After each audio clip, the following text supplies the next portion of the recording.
gentlemen. Well, I think we met last week with some of you, but I see new faces. So I welcome you, and it's really good to meet with you at least one more time, or with the new ones. It's a pleasure, right? As been introduced, I teach business, okay, and entrepreneurship, but it's a Sunday talk, and I don't want to bore you with business and entrepreneurship, obviously. I intend to talk about how our consciousness create our futures. I think we can also correlate this today into the topic of the future of marriage, which is supposed to be today's topic, if I'm not wrong, right? So if you go back to the futurology, the thought of futurology, which is kind of scientific, right, tells us we always have more than one future ahead of us. Every decision, every event, anything and everything gives us a variety of futures at any given time.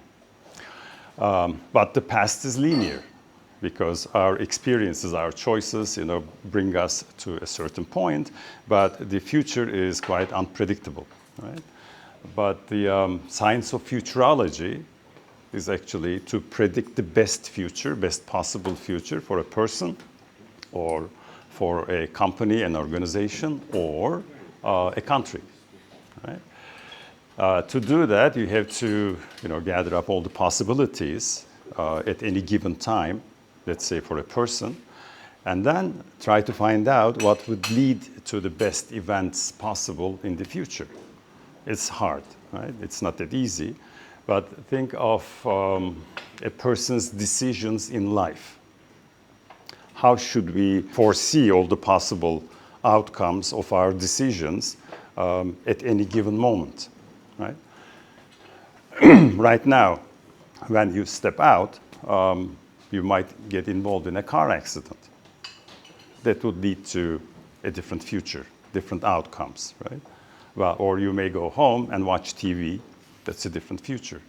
So at any second, right, anything and everything changes. Well, that's actually quite related to the quantum reality we are living in. Apparently, we are living in a quantum soup, right? Anything and everything happened already. That's the sum of it. Right? Since anything and everything happened, actually, there is no future, or there is no past, right?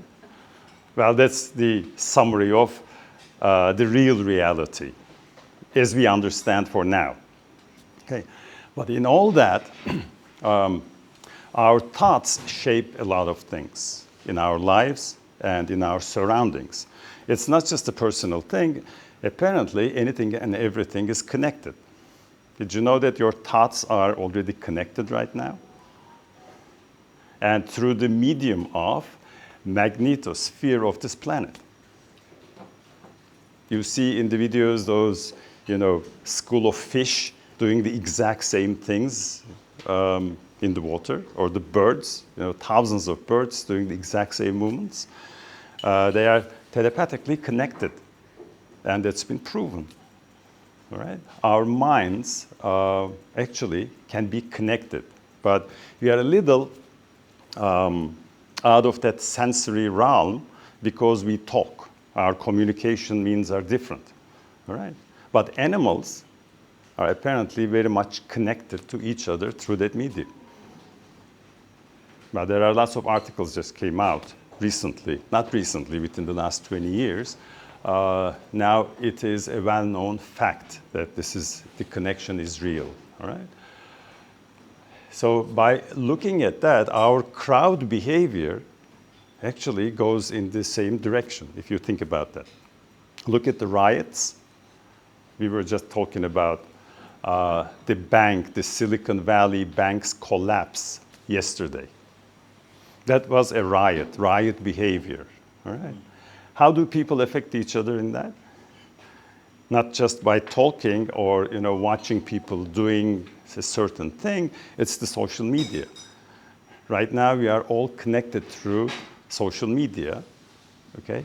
And if somebody panics and says the Silicon Valley Bank is going down, if it is close to reality, now people rush in and try to get their monies, especially the startup companies.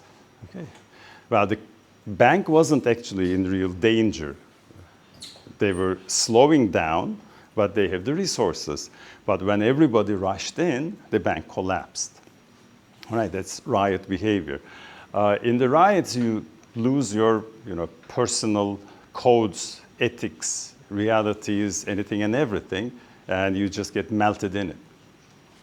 So today, in my opinion, right, our future is mostly determined by that kind of crowd thinking. And it's not positive. Right? What I see, we are not going in a positive direction as a species. Because, just think about that. After the Second World War, just look at the science fiction publishing, if you are into it. Anyone? Read science fiction? There's one. And she works in the space agency. Look at that. No one else? Science fiction? Sure. Okay. We all do. Okay. Put it into Russian, maybe. How would you say it in Russian? Fantastica. Fantastica. That's fantasy, though, isn't it? No, fantasy is fantasy. Okay. Oh. Well, science fiction is a combination of science and fiction. So based on science, the author, right, creates something that might happen, right?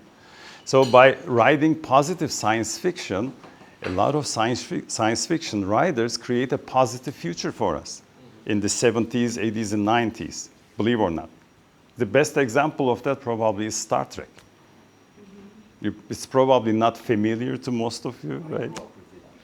You grew up with it. You're a Trekkie. I guess so. Okay. But no one else knows that, right?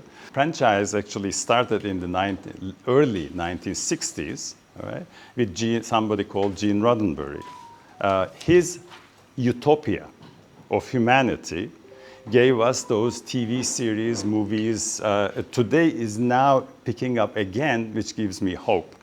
Because all the science fiction you can watch or read, mostly dystopia, which is very negative, all right? It tells us our future is doomed. We are already dead. Okay, there will be a nuclear war, a meteor strike, the volcanoes erupt, whatever that is, okay?